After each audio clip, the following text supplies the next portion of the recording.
नमस्कार विद्यार्थी मित्रांनो, स्वागत आहे तुमचं आपल्या हक्काच्या दिव्य क्रांती अकॅडमीवर. मित्रांनो, कधी विचार केलाय का भारताचे पहिले नागरिक तर राष्ट्रपती आहेत, पण टीव्हीवर बातम्या मात्र सारखं मोदीजींच्या किंवा पंतप्रधानांच्या का असतं? नक्की देश चालवतंय कोण, राष्ट्रपती की पंतप्रधान? आणि यामध्ये ते कॅबिनेट मंत्री नेमकं काय काम करतात? जर तुम्हाला पॉलिटीच्या पुस्तकातलं हेड ऑफ स्टेट आणि हेड ऑफ गव्हर्नमेंट हे शब्द वाचून डोक्याचा भुगा झाला असेल, तर टेन्शन घेऊ नका. आज आपली 10 मिनिटात टॉपिक क्लिअर ही सिरीज याचसाठी आहे. पुढच्या 10 मिनिटात तुमच्या मनातला हा सगळा गोंधळ आणि परीक्षेतले 2 मार्क कायमचे फिक्स होणार, ही माझी गॅरंटी. व्हिडिओच्या शेवटी मी एक अशी स्पेशल ट्रिक सुद्धा सांगणार आहे, ज्यामुळे तुम्हाला संसदीय आणि अध्यक्षीय शासन पद्धतीमधला फरक झोपेतून उठवलं तरी सांगता येणार आहे. सो व्हिडिओ शेवटपर्यंत बघा.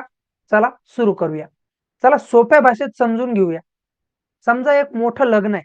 आता या लग्नामध्ये आजोबा असतात, ते खुर्चीवर बसून असतात, पत्रिका त्यांच्याच नावाने जाते, लोक पाया येऊन त्यांच्याच पडत असतात, मानपान हा त्यांनाच मिळत असतो. पण जेवणात गुलाबजामुन ठेवायचे का बासुंदी ठेवायची, मंडप टाकायचा तर किती रुपयाचा टाकायचा, हे सगळे जे निर्णय ते आजोबा घेत नाही. ते निर्णय घेतात त्यांचे तरुण आणि धडाडीचा मुलगा किंवा आपले वडील, आपले बाबा. बस आपल्या संविधान सुद्धा असंच काहीतरी आहे. राष्ट्रपती जे आहेत हे त्या आजोबासारखे आहेत, जे हेड ऑफ स्टेट राष्ट्राचे प्रमुख आहेत, ते देशाच्या एकतेचं प्रतीक आहेत. आणि जे पंतप्रधान आहेत हे त्या बाबासारखे आहेत, त्या वडिलासारखे आहेत, जे हेड ऑफ गव्हर्नमेंट आहेत, सरकारचे प्रमुख आहेत. खरी पॉवर, निर्णय घेण्याची ताकद ही पंतप्रधानाकडेच असते. आता तुम्ही म्हणाल, सर हे आजोबा बाबांचं काय ऐकतात? मित्रांनो, हे सगळं हवेत नाही चालत.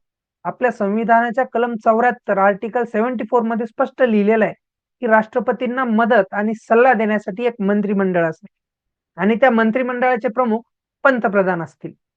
सर्वात महत्वाचं म्हणजे 42व्या आणि 44व्या घटना दुरुस्तीनुसार हा सल्ला राष्ट्रपतींवर बंधनकारक असतो.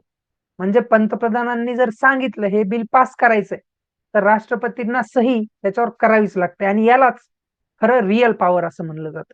आता पंतप्रधानांना देश एकट्याने चालवता येईल का? नाही. त्यांच्या मदतीला काही खास माणसं लागत असतात.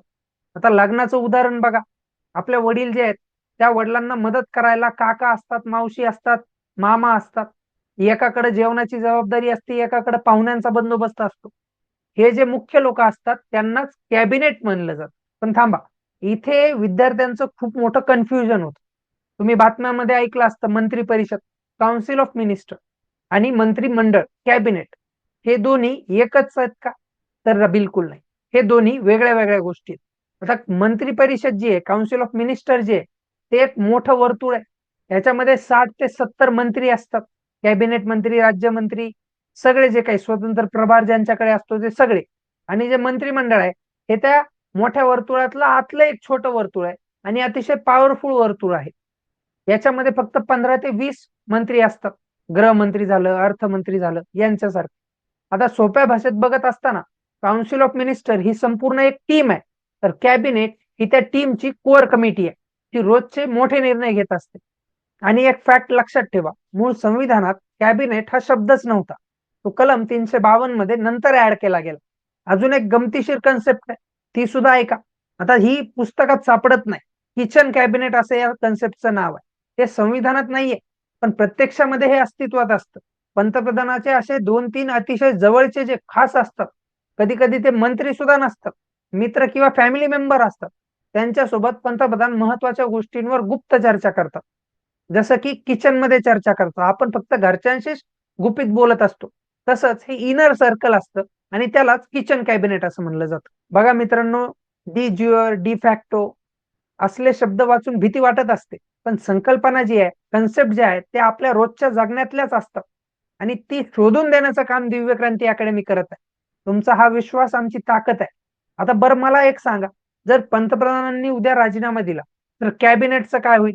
विचार करा. उत्तर व्हिडिओच्या शेवटी मिळेल. आता मुद्द्याचं बोलूया. परीक्षेला काय लिहायचं? जगभरात 2 प्रकारच्या सिस्टीम असतात.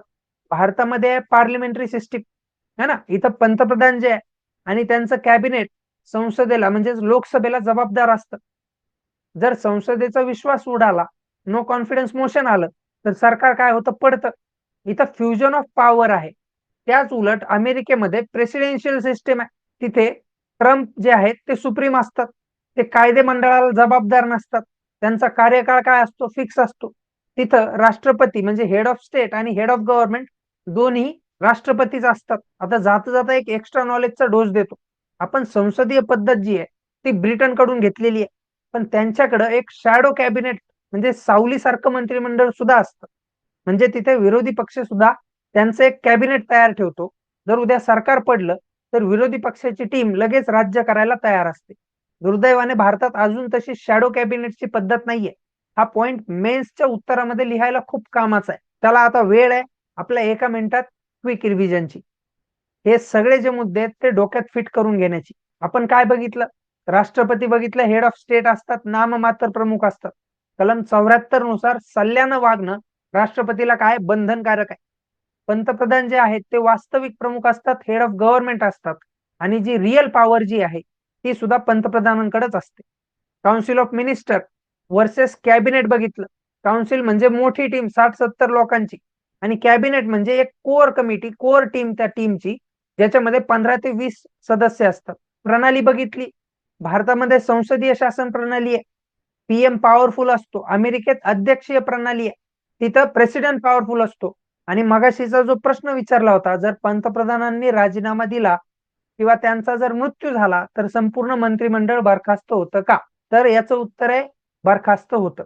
कारण पीएम जे आहेत ते जहाजाचे कॅप्टन आहेत, आणि कॅप्टनच गेला, जहाज जे आहे ते साहजिकरित्या बुडणारच. तर मित्रांनो, कसा वाटला आजचा हा व्हिडिओ? मला खात्री आहे आता प्रेसिडेंट आणि पीएम कॅबिनेट यांच्यामधला गोंधळ कायमचा संपला असेल. जर तुम्हालाही 10 मिनिटात टॉपिक क्लिअर ही सिरीज आवडत असेल तर खाली कमेंटमध्ये सांगा. पुढचा टॉपिक कोणता हवाय ते देखील सांगा.